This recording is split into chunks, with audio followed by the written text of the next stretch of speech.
कहा गया है, जिसने मंगलवार का व्रत सच्चे मन से किया, उसका शरीर, मन और घर सभी संकटों से मुक्त हो जाते हैं। वह जिस कार्य में भी हाथ लगाता है, वह कार्य सिद्धि तक पहुंचता है। मंगलवार का व्रत केवल भोजन त्यागने का नहीं, यह अहंकार, क्रोध और भय त्यागने का व्रत है। यह वह दिन है जब भक्त अपने भीतर की दुर्बलताओं को परास्त करता है और प्रभु हनुमान से आशीर्वाद पाता है, जो कहते हैं, वत्स, जहां साहस है वहां मैं स्वयं हूं। मंगलवार के व्रत में सूर्योदय से पहले स्नान कर लाल वस्त्र धारण करना, हनुमान चालीसा का पाठ करना और हनुमान जी के समक्ष सरसों के तेल का दीपक जलाना शुभ माना गया है। इस दिन व्रतधारी व्यक्ति को झूठ, कटु वचन और आलस्य से दूर रहना चाहिए। भक्ति में कहा गया है, जो मंगलवार को उपवास रखता है और प्रभु हनुमान के नाम का स्मरण करता है, उसके जीवन के सारे ग्रह दोष और भय समाप्त हो जाते हैं। उसकी आत्मा में वह तेज भर जाता है जो उसे किसी भी अंधकार से ऊपर उठा देता है। यह व्रत केवल सुख पाने के लिए नहीं, बल्कि संकट मिटाने और आत्मबल प्राप्त करने के लिए है। क्योंकि जब कोई मनुष्य अपनी इच्छाओं पर नियंत्रण कर लेता है, तो देवता स्वयं उसकी सहायता करते हैं, जीतते हैं। कई युग पहले इसी व्रत की शक्ति से एक गरीब ब्राह्मण ने अपने परिवार को अकाल मृत्यु से बचाया था। एक राजा ने युद्ध में विजय पाई थी और एक साधारण किसान ने अपने जीवन का सबसे बड़ा भय मिटाया था। उनकी कथा आज भी जीवित है, क्योंकि मंगलवार के इस व्रत ने उन्हें केवल राहत नहीं, बल्कि आत्मज्योति दी थी। कहा गया है, जो मंगलवार के व्रत की कथा श्रद्धा से सुनता है, उसके घर की हर दिशा पर हनुमान जी का कृपा चक्र बन जाता है। उस घर में कभी दरिद्रता, रोग या भय प्रवेश नहीं करते और वह व्रतधारी प्रभु का प्रिय बन जाता है। भाग 1, भक्त विनय का पहला व्रत और पहली परीक्षा। बहुत समय पहले एक छोटे से गांव में एक युवक रहता था। उसका नाम था विनय। वह ईमानदार पर बहुत गरीब था। दिन भर खेतों में मेहनत करता, पर फिर भी घर में 2 वक्त का भोजन मुश्किल से जुटता। उसकी मां अक्सर कहती, बेटा, जीवन में जब तक मंगल की कृपा नहीं होगी, तेरी मेहनत का फल अधूरा रहेगा। विनय पूछता, मां, मंगल की कृपा कैसे मिलेगी? वह कहती, मंगलवार का व्रत रख, हनुमान का नाम ले, क्योंकि वे ही संकट मोचक हैं, जो असंभव को संभव कर देते हैं।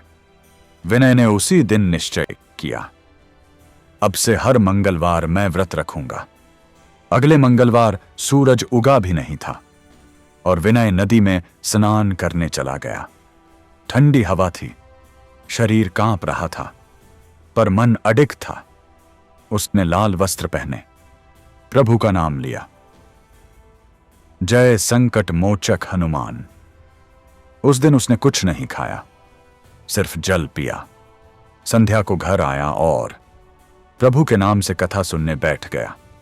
रात को जब वह सोया, तो स्वप्न में उसने देखा, एक विशाल प्रकाश उसके कमरे में उतरा और उसमें से एक दिव्य स्वर गूंजा, वत्स विनय, तेरे व्रत ने मुझे प्रसन्न किया है, पर हर भक्ति की परख होती है।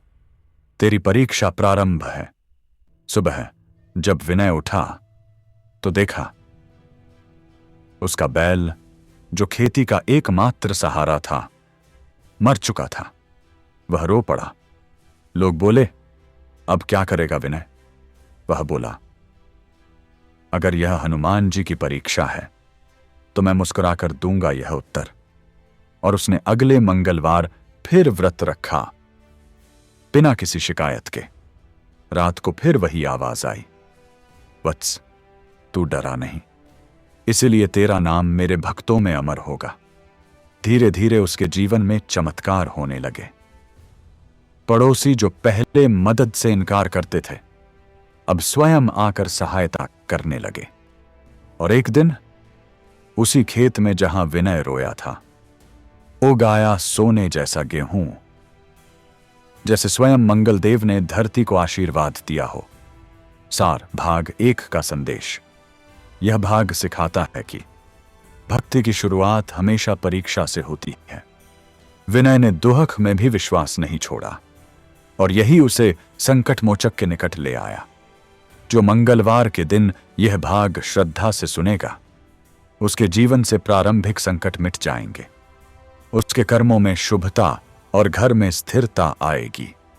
हनुमान जी स्वयं उसकी परीक्षा को वरदान में बदल देंगे। भाग 2, विनय का दूसरा व्रत और छिपी हुई कृपा। पहले मंगलवार के व्रत ने जैसे विनय के भीतर कुछ बदल दिया था। उसका चेहरा अब शांत था, मन में विश्वास था और आंखों में एक नई ज्योति चमक रही थी।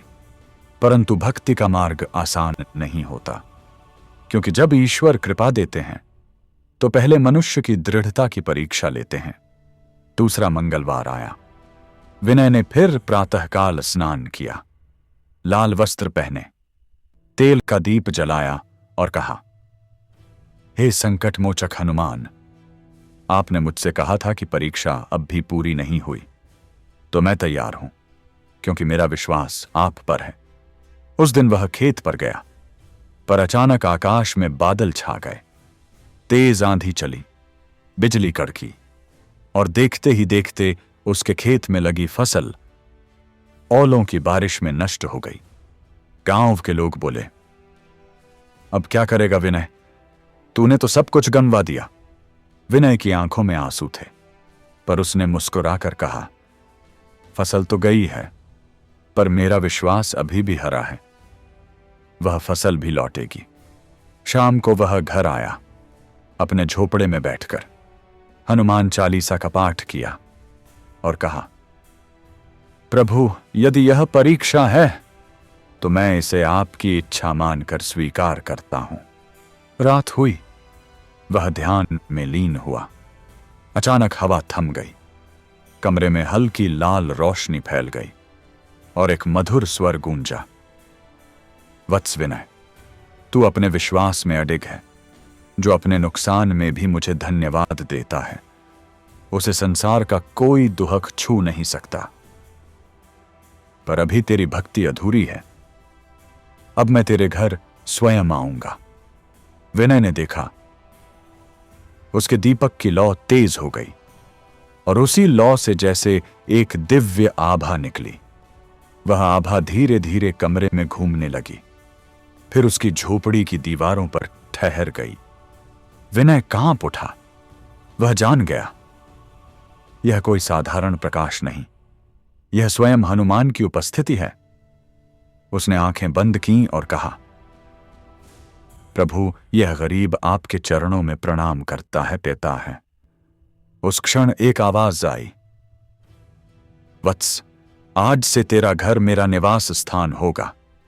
जब तक यह कथा बोलेगा, जब तक तू व्रत रखेगा, मैं तेरे चारों ओर रहूंगा, कोई तुझे हानि नहीं पहुंचा सकेगा। सुबह जब वह उठा तो देखा कि उसकी झोपड़ी की छत जो पहले टपकती थी, अब पूरी तरह ठीक हो चुकी थी। यह चमत्कार किसी ने नहीं किया था, यह संकट मोचक की छिपी हुई कृपा थी। गांव के लोग हैरान थे। किसी ने कहा, यह असंभव है। विनय ने मुस्कुराकर कहा, असंभव वही होता है जिसे मनुष्य प्रयास से पहले हार मान लेता है। सार भाग 2 का संदेश। यह भाग सिखाता है कि जब मनुष्य ईश्वर पर भरोसा रखता है तो वे अदृश्य रूप में उसके साथ खड़े रहते हैं। फसल नष्ट हो सकती है, महती है, धन चला जा सकता है,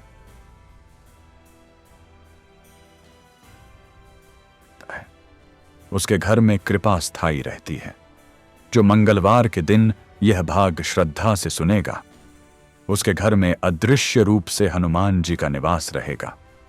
उसके जीवन के टूटे कार्य स्वयं सुधरने लगेंगे और संकट बिना लड़े ही दूर हो जाएंगे। यह कथा सुनना हनुमान जी को घर में आमंत्रित करने के समान है। भाग 3। विनय का तीसरा व्रत और संकट की अंतिम परीक्षा। दूसरे व्रत के बाद विनय का जीवन जैसे नया रंग ले चुका था। अब उसके घर में शांति थी, मन में विश्वास था और हर मंगलवार उसकी झोपड़ी से लाल प्रकाश उठता, जो हनुमान की कृपा का संकेत था। लेकिन संकट मोचक का प्रेम केवल वरदान नहीं, कभी कभी परीक्षा भी होता है, क्योंकि सच्ची भक्ति वही होती है जो विपत्ति में भी अडिग रहे। तेरा मंगलवार आया, सूरज उगा, विनय ने स्नान किया, लाल वस्त्र पहने, दीप जलाया और प्रणाम किया। प्रभु, आज मेरा तीसरा व्रत है। अब चाहे कैसी भी परीक्षा आए, मैं आपकी भक्ति नहीं छोड़ूंगा। उस दिन गांव में अचानक अजीब घटना हुई। रात के समय चोरों ने कई घर लूट लिए।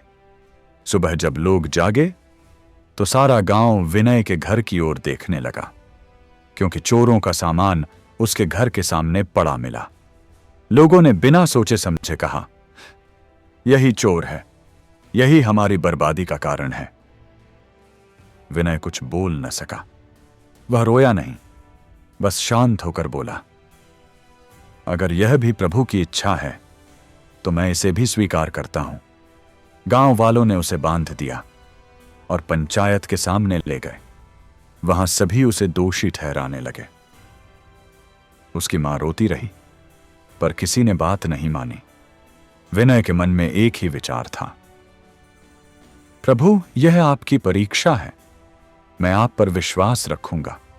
उस रात जब उसे कोठरी में बंद किया गया तो भीतर पूर्ण अंधकार था। वह बैठ गया और धीरे से जप करने लगा, जय हनुमान ज्ञान गुण सागर। और तभी अंधकार में एक लाल चमक उठी। वह तेज बढ़ता गया। फिर एक दिव्य स्वर गूंजा, वत्स विनय, तूने अपनी प्रतिष्ठा खोई, पर विश्वास नहीं। यही सच्ची भक्ति है। अब मैं तेरी लाज स्वयं रखूंगा। अगली सुबह गांव वालों ने देखा, पंचायत के सामने वही असली चोर पड़े हुए थे और उनके पास वही चोरी का सामान था, जिसके कारण विनय को दोषी ठहराया गया था। लोग स्तब्ध रह गए। कोई समझ नहीं पाया कि यह हुआ कैसे, पर विनय जानता था, यह संकट मोचक का कार्य है। वह कोठरी से निकला। गांव वालों ने उसके चरण पकड़े और कहा, विनय, हमें माफ कर दे, हमने तेरा अपमान किया। विनय मुस्कुराया, तुमने नहीं, यह मेरी परीक्षा थी। जो मुझे झुकाती है वही मुझे ईश्वर के और पास ले जाती है। उसी क्षण हवा में हल्की सुगंध फैल गई और सबने देखा, विनय की झोपड़ी की छत पर लाल आभा चमक रही थी। आवाज आई, जहां विनय जैसा भक्त है वहां संकट प्रवेश नहीं करेगा। उस दिन से पूरा गांव हर मंगलवार व्रत करने लगा और हर मंगलवार हवा में वही लाल आभा फैलती, जो इस बात की साक्षी थी कि संकट मोचक अब उस गांव में निवास कर चुके हैं। कितने हैं। सार भाग 3 का संदेश। यह भाग सिखाता है कि ईश्वर की सबसे बड़ी परीक्षा सम्मान और अपमान की होती है। जो अपमान में भी भक्ति छोड़ता नहीं, वह सच्चा भक्त होता है। जो मंगलवार के दिन यह भाग श्रद्धा से सुनेगा, उसके जीवन की झूठी आरोप, बदनामी और अपमान की ऊर्जा समाप्त होगी। उसका सत्य प्रकट होगा और प्रभु स्वयं उसकी लाज रखेंगे। उसके घर और परिवार पर संकट मोचक का स्थायी आशीर्वाद रहेगा। भाग 4, विनय का चौथा व्रत और संकट मोचक का प्रत्यक्ष दर्शन। अब गांव में हर कोई विनय की भक्ति से प्रभावित था। लोग कहते, यह वही है जिसे हमने दोषी कहा, और आज उसके घर से आशीर्वाद की किरणें निकलती हैं। पर विनय के मन में कोई अभिमान नहीं था। वह बस यही कहता, यह मेरी नहीं, प्रभु संकट मोचक की कृपा है।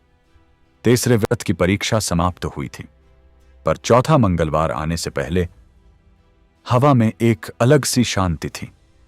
मानो ब्रह्मांड खुद किसी बड़े चमत्कार की तैयारी कर रहा हो।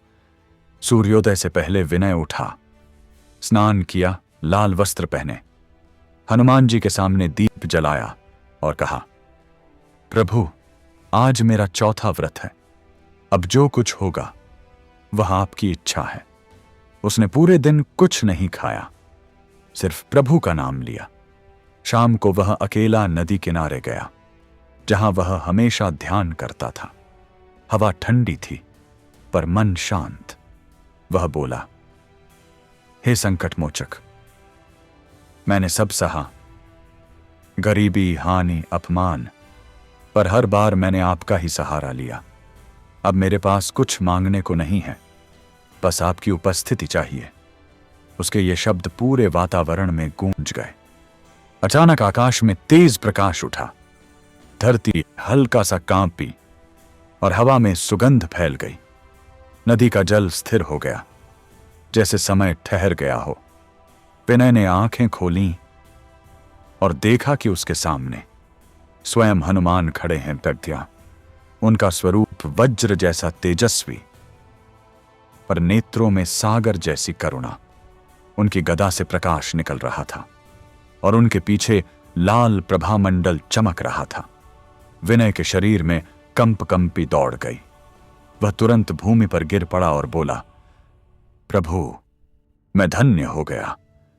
मेरे जैसे तुच्छ मनुष्य को आपने दर्शन दिए। हनुमान जी मुस्कुराए। उनका स्वर गूंजा, वत्स विनय, तूने न धन मांगा न सुख मांगा, तूने सिर्फ मेरा सान्निध्य मांगा, इसलिए आज तू धन्य है। जो भक्त भक्ति के बदले कुछ नहीं चाहता, वही मेरे हृदय में स्थान पाता है। विनय की आंखों से आंसू बह निकले। वह बोला, प्रभु, लोग कहते हैं मैं भाग्यशाली हूं, पर मैं जानता हूं यह आपकी परीक्षा का फल है। हनुमान जी बोले, वत्स, तूने मेरी हर परीक्षा में धैर्य रखा। अब मैं तुझे वरदान देता हूं। तेरे घर में सदा मंगल की ज्योति जलेगी। जब कोई इस कथा को बनता को मंगलवार को सुनेगा, मैं तेरे साथ रहता। मैं तेरे घर के समान उसके घर में भी निवास करूंगा। विनय के चारों ओर तेज प्रकाश फैल गया। नदी का जल लाल आभा में चमकने लगा और हवा में मधुर स्वर गूंजा, जय हनुमान संत हितकारी। हनुमान जी बोले, वत्स, अब तेरी कथा केवल तेरा जीवन नहीं रहेगी। यह उन सब के लिए प्रकाश बनेगी जो अंधकार में भटक रहे हैं। मंगलवार का व्रत अब तुझसे जुड़ गया है। जो इसे श्रद्धा से करेगा, उसे वही कृपा मिलेगी जो आज तुझे मिली है। इतना कहकर हनुमान जी आकाश में विलीन हो गए, पर उनके जाने के बाद भी वह लाल प्रकाश वहीं रहा, नदी की लहरों पर, हवा में और विनय के हृदय में। उस रात पूरा गांव चमक उठा। लोगों ने देखा, विनय की झोपड़ी से लाल किरणें आसमान तक उठ रही हैं और हवा में एक दिव्य आवाज आई, जहां विश्वास है वहां मैं स्वयं हूं। सार, भाग 4 का संदेश। यह भाग सिखाता है कि सच्चा भक्त वह नहीं जो वरदान मांगे, बल्कि वह जो केवल ईश्वर की उपस्थिति चाहता है। जब भक्ति निष्काम हो जाती है तो ईश्वर स्वयं प्रकट होते हैं। जो मंगलवार के दिन यह भाग श्रद्धा से सुनेगा, उसके घर में स्वयं हनुमान जी की उपस्थिति बनी रहेगी। उसकी आत्मा भय से मुक्त होगी और उसका जीवन मंगलमय प्रकाश से भर जाएगा। यह भाग सुनना ईश्वर के प्रत्यक्ष सान्निध्य का आशीर्वाद पाने के समान है। भाग 5, विनय का 5वां व्रत और दिव्य वरदान का विस्तार। अब पूरा गांव विनय को धन्य भक्त कहकर पुकारता था। हर मंगलवार उसकी झोपड़ी में भक्तों की भीड़ लग जाती। कोई समस्या लेकर आता, कोई मनोकामना लेकर, और हर कोई लौटता चेहरे पर शांति की झिलमिलाहट लिए, क्योंकि अब वह झोपड़ी संकट मोचक का निवास बन चुकी थी। जिस घर में कभी अंधेरा था, अब वहां हर मंगलवार को लाल प्रकाश फैलता था, मानो हनुमान स्वयं वहां विराजमान हो। विनय ने अब 5वें मंगलवार का व्रत शुरू किया। उस दिन उसका मन अत्यंत शांत था। उसने कहा, प्रभु, अब मुझे अपने लिए कुछ नहीं चाहिए, बस जो मेरे पास आता है उसे आपकी कृपा मिल जाए। वह दिन कुछ अलग था। सवेरे से ही गांव में अजीब सी बेचैनी थी। आकाश पर काले बादल थे, हवा भारी थी और शाम होते होते खबर आई, गांव के पास के पहाड़ से भारी वर्षा का पानी आने वाला है। गांव वाले घबरा गए। कई लोग अपने घर छोड़कर ऊंचाई पर चले गए। विनय शांत बैठा था। उसकी आंखें बंद थीं, होंठों पर एक ही नाम, जय हनुमान। उसकी मां बोली, बेटा चलो, घर छोड़ दो, पानी आने वाला है। विनय बोला, मां, जहां संकट मोचक का नाम है वहां कोई संकट नहीं पहुंचता। रात गहराई। तेज गर्जन के साथ पहाड़ों से पानी आया। लोगों ने देखा, पूरा गांव जलमग्न हो गया। पर आश्चर्य, विनय की झोपड़ी के चारों ओर एक लाल चमकदार वलय बन गया और पानी उस सीमा से आगे नहीं बढ़ पाया। गांव वाले आश्चर्य से देख रहे थे। किसी ने कहा, यह कैसे संभव है? विनय ने शांत स्वर में कहा, जहां श्रद्धा की दीवारें हों वहां संकट प्रवेश नहीं कर सकता। सुबह जब वर्षा रुकी तो गांव का हर घर प्रभावित था, सिवाय विनय के घर के। लोगों ने वहां जाकर देखा, दीवारें सूखी, दीपक जलता हुआ और हवा में वही पवित्र सुगंध थी जो हनुमान जी के आगमन का संकेत देती थी। लोगों ने मिलकर कहा, विनय, अब तू हमें भी यह व्रत सिखा। विनय मुस्कुराया और बोला, मंगलवार का व्रत केवल नियम नहीं है, यह विश्वास का व्रत है। जब मन पूरी तरह ईश्वर के प्रति समर्पित हो जाता है तो जल भी दीवारों से लौट जाता है। उस रात विनय ध्यान में बैठा और उसे वही दिव्य स्वर सुनाई दिया, वत्स विनय, तूने अपने घर को भक्ति का केंद्र बना दिया है। अब यह कृपा केवल तेरे तक सीमित नहीं रहेगी। जिस घर में मंगलवार को यह कथा सुनी जाएगी वहां भी मेरा अदृश्य चक्र घूमेगा और वहां संकट कभी ठहरेगा नहीं। विनय ने आंसू भरे नेत्रों से कहा, प्रभु, आपका यह आशीर्वाद मेरे जीवन की सबसे बड़ी संपत्ति है। आकाश में लाल प्रकाश फैल गया। हवा में वही सुगंध, वही ध्वनि, संकट मोचन हनुमान की जय। और उस दिन से कहा जाने लगा, जिसने मंगलवार का व्रत रखा और विनय की कथा सुनी, उसके घर की दिशा में संकट प्रवेश नहीं करता, क्योंकि वहां संकट मोचक की ऊर्जा स्वयं पहरा देती है। सार, भाग 5 का संदेश। यह भाग सिखाता है कि भक्ति का प्रभाव सीमित नहीं होता। जब एक भक्त सच्चे मन से ईश्वर का नाम लेता है तो उसकी कृपा सब में बांटी जाती है। जो मंगलवार के दिन यह भाग श्रद्धा से सुनेगा, उसके घर के चारों ओर अदृश्य सुरक्षा चक्र बनेगा। जल, आग, रोग और विवाद वहां प्रवेश नहीं करेंगे। हनुमान जी की कृपा उस घर को संकट मुक्त बना देगी और वह स्थान मंगल का केंद्र बन जाएगा। भाग 6, विनय का छठा व्रत और भक्ति का चमत्कारी प्रभाव। 5वें व्रत के बाद विनय का नाम अब दूर दूर तक पहुंच चुका था। लोग कहते, विनय के घर की मिट्टी तक पवित्र है, क्योंकि वहां से संकट मोचक की कृपा बहती है। हर मंगलवार उसकी झोपड़ी में कथा होती और हवा में भक्ति की वह गूंज भर जाती जो किसी के हृदय के दुहक को भी पिघला देती थी। एक दिन, छठे मंगलवार की सुबह, एक वृद्ध स्त्री रोती हुई उसके दरवाजे पर आई। उसके साथ एक नन्हा बच्चा था जो कई दिनों से बीमार था।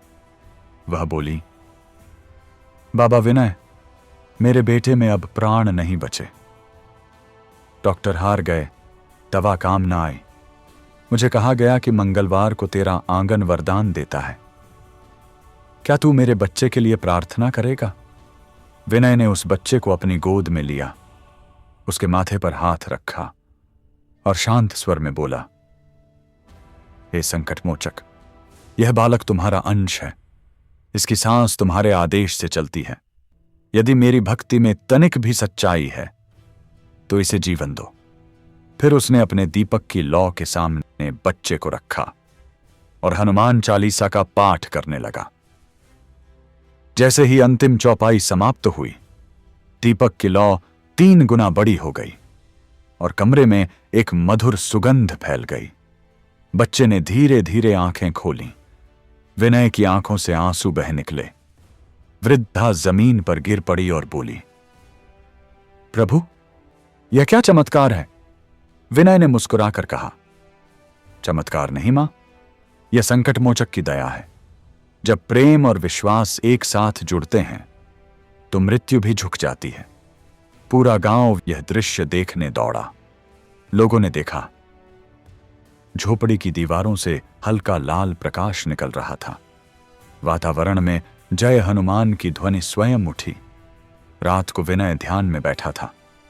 उसने मन ही मन कहा, प्रभु, यह सब आपके कारण हुआ। मुझे तो बस माध्यम बनाया गया। तभी वही दिव्य स्वर गूंजा, वत्स विनय, आज तूने किसी और के दोहक को अपना मान लिया। यही सच्ची भक्ति है।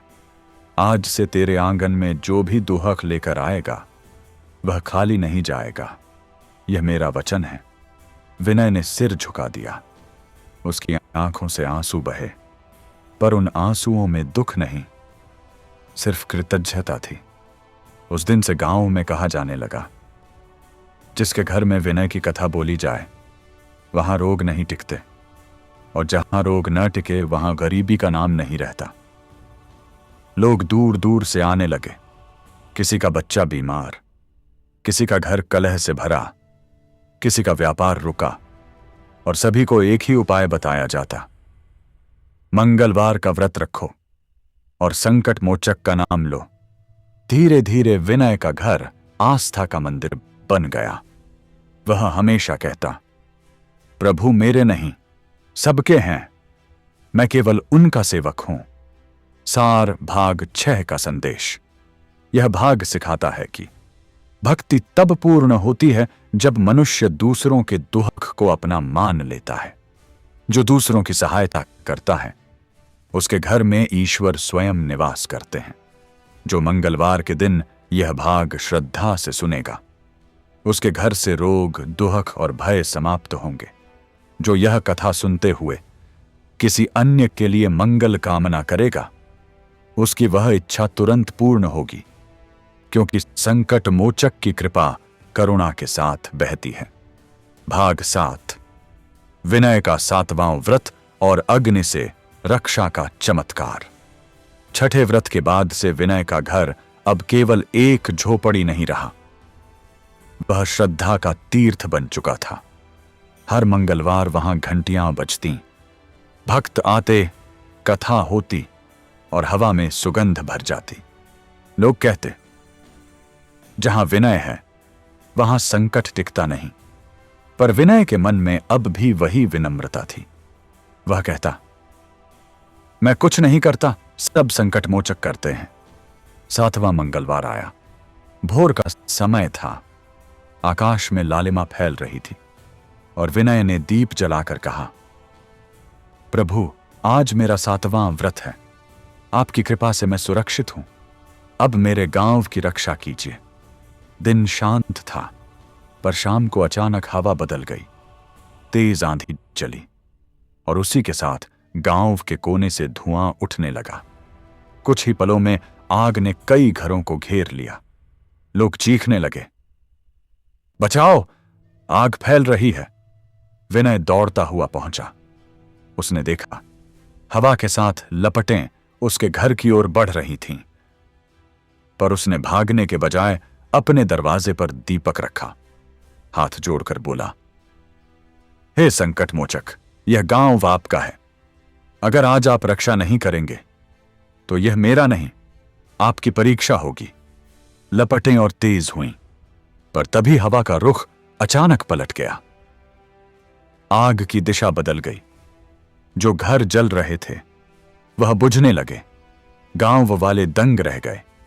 किसी ने देखा कि विनय के घर के ऊपर लाल प्रकाश घूम रहा है और हवा में मधुर ध्वनि गूंज रही है, जय हनुमान संत हितकारी। कुछ ही पलों में आग पूरी तरह शांत हो गई। लोग दौड़कर विनय के चरणों में गिर पड़े। बाबा, आपने गांव को बचा लिया। विनय मुस्कुराया और बोला, मैंने कुछ नहीं किया। जहां संकट मोचक का नाम गूंजता है, वहां अग्नि भी अपना स्वरूप बदल देती है। रात को जब सब शांत हुआ, विनय ध्यान में बैठा। कमरे में हल्की हवा चली और वही दिव्य स्वर सुनाई दिया, वत्स विनय, आज तेरी भक्ति ने अग्नि को भी झुका दिया। अब यह गांव मेरे संरक्षण में है। जब तक यहां मंगलवार की कथा होगी, तब तक अग्नि, जल और भय कुछ भी हानि नहीं करेंगे। विनय ने आंसू भरे नेत्रों से कहा, प्रभु, मैं धन्य हूं कि आपने मुझे अपना माध्यम बनाया। अगले दिन लोगों ने देखा, जहां आग जली थी वहां अभेदी की अब धरती पर लाल पुष्प उग आए थे। कोई नहीं जान पाया यह कैसे हुआ, पर सभी ने समझ लिया, यह संकट मोचक की उपस्थिति का प्रमाण है। उस दिन से हर मंगलवार पूरा गांव एक साथ व्रत रखने लगा, और जब घंटियां बजती तो हवा में एक अदृश्य गर्जना सुनाई देती, जैसे स्वयं हनुमान पहरा दे रहे हों। सार भाग 7 का संदेश। यह भाग सिखाता है कि जब भक्ति सामूहिक बन जाती है तो वह शक्ति में बदल जाती है। जहां सच्चे मन से ईश्वर का स्मरण होता है, वहां विनाश भी रक्षा में परिवर्तित हो जाता है।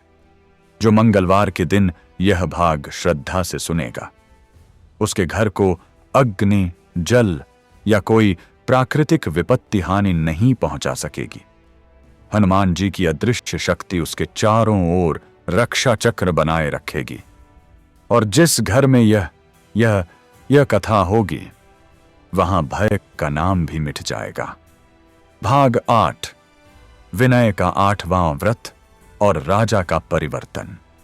विनय की भक्ति अब केवल एक गांव की बात नहीं रही थी। उसकी ख्याति दूर दूर के नगरों तक पहुंच चुकी थी। लोग कहते, जहां विनय की कथा सुनाई जाती है, वहां संकट पिघलकर कृपा बन जाता है। एक दिन एक संदेशवाहक आया। वह बोला, भक्त विनय, हमारे राज्य के राजा आपको बुला रहे हैं। राज्य में अकाल और अशांति फैली है। लोग भय और भूख से पीड़ित हैं। राजा ने सुना है कि आपकी भक्ति से चमत्कार होते हैं। विनय ने विनम्रता से कहा, मैं चमत्कार नहीं करता, मैं केवल संकट मोचक का नाम लेता हूं। पर यदि उनके नाम से किसी को राहत मिले तो यह मेरा सौभाग्य है। वह राजा के दरबार पहुंचा। राजा का चेहरा उदास था, आंखों में नींद नहीं और सिंहासन पर चिंता का बोझ। विनय ने नम्र स्वर में कहा, राजन, भय त्यागो। जहां मंगल का नाम लिया जाता है, वहां दुर्भाग्य टिक नहीं सकता। राजा बोला, भक्त, मैंने सब कुछ किया, यज्ञ, दान, अनुष्ठान, पर यह विपत्ति नहीं जाती। क्या वास्तव में कोई शक्ति है जो इन दुखों को समाप्त कर सके? विनय ने उत्तर दिया, शक्ति नहीं राजन, श्रद्धा। जो मंगलवार के दिन व्रत रखकर हनुमान का स्मरण करता है, उसके कर्मों का बोझ भी हल्का हो जाता है। आज आप मेरे साथ व्रत रखिए। राजा ने हामी भर दी। विनय ने उसे व्रत का विधान बताया। प्रातः स्नान, लाल वस्त्र, दीपक में सरसों का तेल और जय हनुमान का स्मरण। पूरा दरबार उस दिन शांत रहा। किसी ने न खाया न बोला, सिर्फ भक्ति की ध्वनि हवा में गूंजती रही। शाम को विनय ने कथा सुनाई, कैसे विश्वास ने अग्नि को रोका और कैसे करुणा ने मृत्यु को लौटा दिया। राजा ध्यान से सुनता रहा। रात्रि के अंत में जब उसने आंखें बंद की तो अचानक महल की दीवारों में कंपन हुआ। एक दिव्य स्वर गूंजा, वत्स विनय, तूने अपने व्रत को अब राजमहल तक पहुंचा दिया। आज तेरे माध्यम से इस राज्य का भय मिटेगा। अचानक हवा में लाल प्रकाश फैला। राजा ने देखा, दरबार के बीच खड़े हैं स्वयं संकट मोचक, तेजस्वी, शांत और करुणा से भरे। सभी भूमि पर गिर पड़े। हनुमान जी बोले, राजन, जब तक तेरे राज्य में मंगलवार का व्रत होगा, तब तक अकाल, रोग और भय यहां नहीं टिकेंगे। यह विनय की भक्ति का फल है। और याद रख, जो राजा भक्त बन जाता है, उसका राज्य मेरे संरक्षण में आ जाता है। राजा की आंखों से आंसू बह निकले। उसने कहा, प्रभु, मैंने जीवन भर राज किया, पर आज पहली बार शासन का अर्थ समझा, भक्ति से सेवा करना। हनुमान जी मुस्कुराए और आकाश में विलीन हो गए। साथ ही आकाश में गर्जना हुई। संकटमोचक की कृपा जहां पहुंचती है, वहां भय मिट जाता है। अगली सुबह जब सूरज उगा तो राज्य में वर्षा हुई। सूखी धरती हरी हो गई और लोग कहते हुए निकले, राजा नहीं, अब भक्त हमारा रक्षक है। राजा ने विनय से कहा, आज से यह दिन मेरे राज्य का पावन दिवस होगा। हर मंगलवार पूरे राज्य में व्रत और कथा होगी। विनय ने सिर झुकाकर कहा, राजन, भक्ति जब शासन में बसती है तो राज्य नहीं, युग बदल जाते हैं। सार, भाग 8 का संदेश। यह भाग सिखाता है कि जब भक्ति शक्ति से मिलती है तो संसार का संतुलन बदल जाता है। राजा और भक्त दोनों जब विनम्र बनते हैं तो ईश्वर का प्रकाश समाज में फैलता है। जो मंगलवार के दिन यह भाग श्रद्धा से सुनेगा, उसके जीवन में भय और संकट दूर होंगे। उसके कर्मों का बोझ हल्का होगा और उसके घर में मंगल का राज्य स्थायी रहेगा। जहां यह कथा बोली जाएगी, वहां समृद्धि और शांति का वास होगा।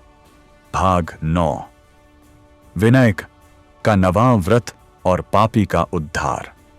विनय की भक्ति अब केवल भक्तों और राजाओं तक सीमित नहीं रही थी। अब उसकी कथा उन लोगों के हृदयों में भी पहुंचने लगी थी जो भक्ति से दूर हो चुके थे, जो मानते थे कि उनके पाप इतने गहरे हैं कि कोई ईश्वर उन्हें क्षमा नहीं कर सकता। एक दिन दोपहर में जब विनय अपने आंगन में दीपक साफ कर रहा था, तभी वहां एक व्यक्ति आया। चेहरा थका हुआ, आंखें डरी हुई, कंधों पर पाप का बोझ और मन में भय। वह बोला, भक्त विनय, मैं पापी हूं। लोग कहते हैं कि मैं चोर, झूठा और दुष्ट हूं। मुझे हर जगह से ठुकरा दिया गया है, पर जब मैंने सुना कि तुम्हारे द्वार पर भी पापी को स्थान मिलता है तो मैं चला आया। विनय ने बिना कुछ बोले उसे बैठाया, उसके सामने जल का पात्र रखा और बोला, पाप तब तक जीवित रहता है जब तक इंसान क्षमा मांगने से डरता है। भक्ति में कोई दरवाजा बंद नहीं होता। वह व्यक्ति रो पड़ा, भक्त, मेरे हाथों से पाप हुए हैं, क्या मुझे भी प्रभु संकट मोचक क्षमा देंगे? विनय ने शांत स्वर में कहा, प्रभु की करुणा सागर से भी गहरी है। तू मंगलवार का व्रत रख, मन से पश्चाताप कर और अपने पापों को आंसुओं में बहा दे। अगले मंगलवार वह पापी व्यक्ति विनय के साथ व्रत में बैठा। सारा दिन उसने मौन रखा और संध्या के समय जब कथा आरंभ हुई तो उसकी आंखों से आंसू बहते रहे।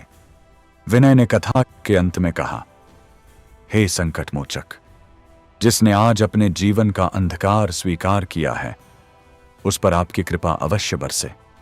और उसी क्षण हवा में हल्की गूंज हुई। दीपक की लौ तीव्र हो गई और कमरे में लाल आभा फैल गई। सबने देखा, वह पापी व्यक्ति जो कांप रहा था अचानक शांत हो गया। उसके चेहरे पर ऐसी शांति आई जैसी किसी साधक के ध्यान में होती है। तभी एक दिव्य स्वर गूंजा, वत्स विनय, तूने आज मेरी सच्ची सेवा की है।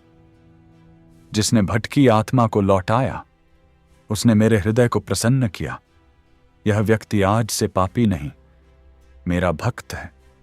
वह व्यक्ति फूट फूट कर रो पड़ा, प्रभु, मैंने जीवन भर चोरी की, झूठ बोला, पर आज पहली बार सत्य को महसूस किया। आज मैं जन्मा हूं। हनुमान जी का स्वर फिर गूंजा। जो पश्चाताप करता है वह मेरे समान पवित्र हो जाता है। व्रत का अर्थ भूख नहीं, आत्मा का शुद्धिकरण है।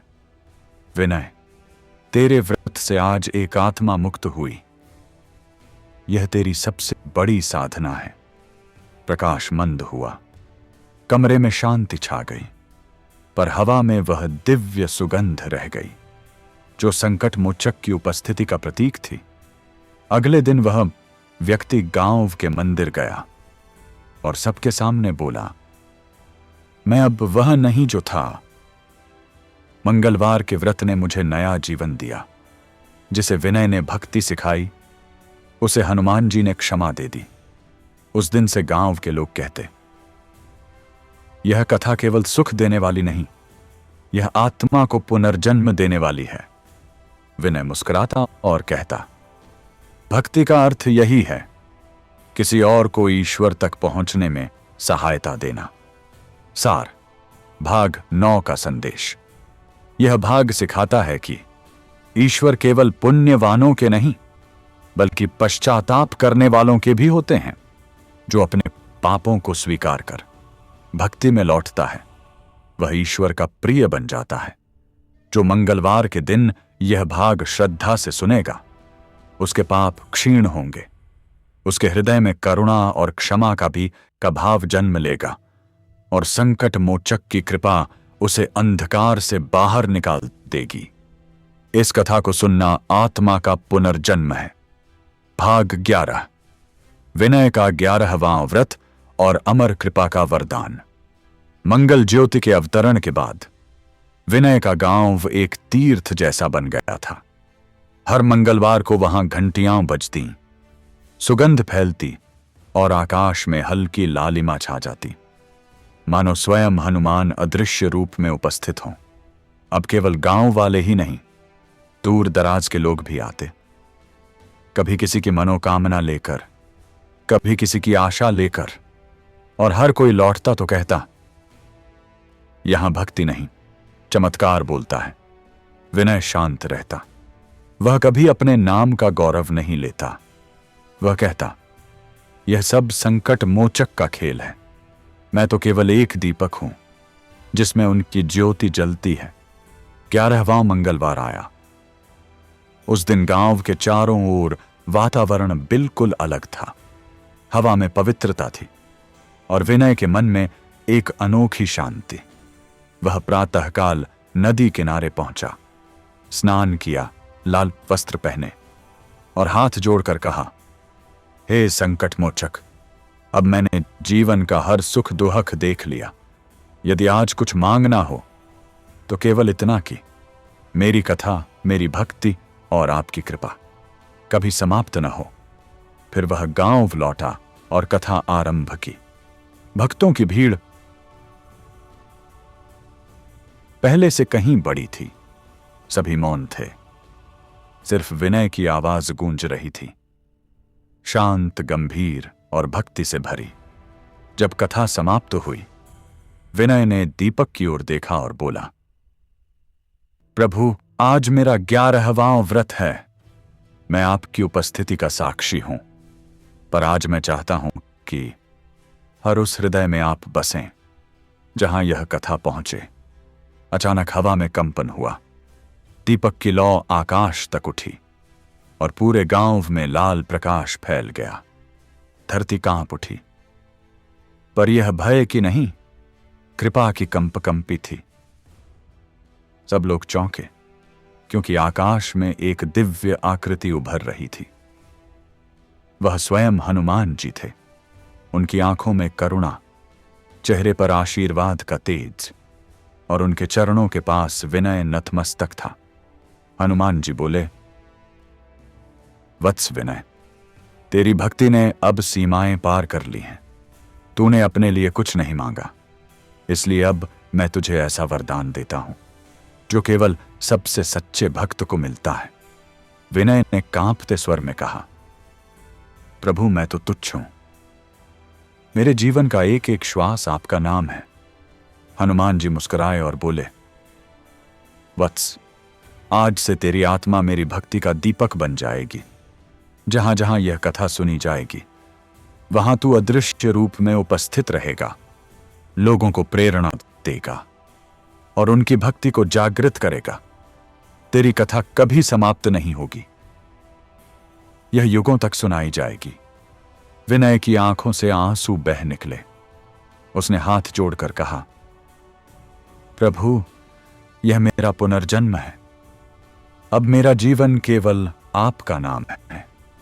हनुमान जी ने अपने कर से प्रकाश उठाया और उसे विनय के हृदय में स्थापित कर दिया। वह प्रकाश इतना तेज था कि कुछ क्षणों तक किसी की आंखें नहीं खुलीं।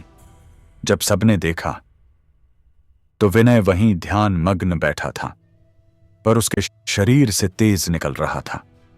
उसके चारों ओर लाल प्रभामंडल घूम रहा था और हवा में मधुर ध्वनि गूंज रही थी। जय संकट मोचक हनुमान की जय। धीरे धीरे वह प्रकाश ऊपर उठा और आकाश में विलीन हो गया। पर उस दिन से हर मंगलवार लोग कहते, जब कथा आरंभ होती है तो हवा में विनय की उपस्थिति महसूस होती है। उसकी झोपड़ी अब भी वहीं थी, दीपक अब भी जलता था और हर बार जब लौ हिलती तो ऐसा लगता जैसे कोई अदृश्य हाथ आशीर्वाद दे रहा हो। सार, भाग 11 का संदेश। यह भाग सिखाता है कि सच्चा भक्त वह है जो अपने लिए नहीं, दूसरों की भक्ति के लिए जीता है। जो व्यक्ति अपनी इच्छाओं को त्याग देता है वह स्वयं दिव्यता का हिस्सा बन जाता है। जो मंगलवार के दिन यह भाग श्रद्धा से सुनेगा उसके घर में अदृश्य रूप में विनय की कृपा बनी रहेगी। उसकी भक्ति स्थायी होगी, उसके जीवन में कभी निराशा नहीं आएगी। हनुमान जी की कृपा उस पर अमर रहेगी और वह जीवन भर मंगल ज्योति के प्रकाश में चलेगा। भाग 12, विनय का 12वां व्रत और संकट